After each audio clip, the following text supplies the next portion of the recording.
Salut à tous, j'espère que vous allez bien. On se retrouve pour l'épisode numéro 21. Du coup, la case numéro 21, c'était la case princesse et je vous avais mis en légende un hiver à picoler. Il s'agissait simplement de la série animée Désenchantée, créée par Matt Groening qui est le papa des Simpsons et de Futurama. Donc la série, c'est une série d'animation fantasy d'une durée d'à peu près de 28 minutes. C'est la première fois que Matt Groening bosse pour Netflix et la série du coup a été diffusée cet été le 17 août sur la plateforme. De ce que j'en sais, il y a déjà 20 nouveaux épisodes qui ont été commandés, donc ils vont sûrement faire une saison 2 et une saison 3. Alors du coup, de quoi parle ce dessin animé? Bean est une princesse alcoolique vivant dans un royaume nommé Dreamland.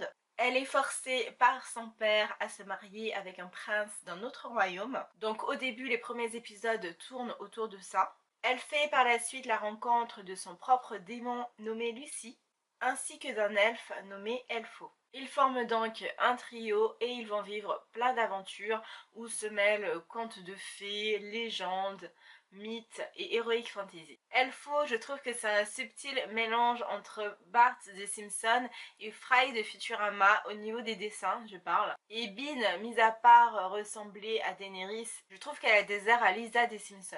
Donc du coup, on retrouve vraiment bien la patte de Matt Groening. Donc on va commencer par ce que j'ai aimé dans la série. J'ai beaucoup apprécié l'humour de Lucie qui est censée en fait représenter le mal et elle faut représenter le bien. J'ai kiffé chacune de ses répliques, c'est vraiment mon personnage préféré de la série. J'ai aussi beaucoup apprécié les références à Game of Thrones, au Conte de Grimm et les divers clins d'œil à Disney et à la pop culture, j'ai trouvé ça vachement sympa. Ensuite, un autre point que j'ai aimé, je trouve que le doublage français est vraiment pas mal. La traduction y est subtile et pertinente avec de bons jeux de mots. Car oui, il faut savoir que j'ai démarré la série en VO et n'accrochant pas du tout à l'humour et à la traduction, je me suis dit que j'allais quand même tester en VF, voir ce que ça donnait. Et finalement, je suis restée dessus et j'ai pas remis la VO parce que je trouve que le doublage était plutôt bon. Ensuite, dans les choses que j'ai moins aimées, j'ai trouvé le début de saison assez catastrophique, pour pas vous mentir.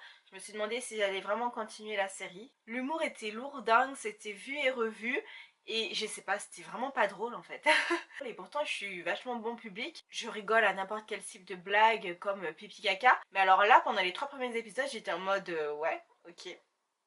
Mais encore. Donc l'humour me posait vraiment un problème, mais mis à part ça, je trouvais que l'intrigue tournait vachement en rond. C'était assez répétitif, on avait l'impression qu'ils ne savaient pas eux-mêmes où ils allaient. Donc c'était assez déstabilisant.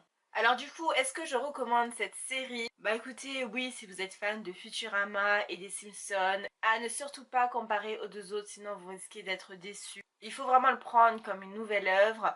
On est sur un nouvel univers complètement décalé. Il faut pas oublier qu'il faut le temps que ça se mette en place, surtout avec ce que je trouve pour ma part être un raté en première partie de saison. Donc là, il faut vraiment le temps que ça se mette en place et que la saison 2 sorte afin d'avoir une sorte de confirmation en fait sur le potentiel de la série. Mais en tout cas, la fin de saison est vachement meilleure que la première partie de la saison, donc c'est plutôt cool. Vous l'aurez compris, c'est une série sans prise de tête à regarder sur son canapé le dimanche matin au réveil. Enfin voilà les amis, c'est terminé pour aujourd'hui. Mais sachez qu'on se retrouve demain et il ne reste plus que 3 épisodes, plus que 3 cases à découvrir avant le réveillon de Noël. On se retrouve donc demain. Je vous souhaite une bonne soirée ou une bonne journée selon le moment où vous allez regarder la vidéo. Et je vous fais des gros bisous. Bye.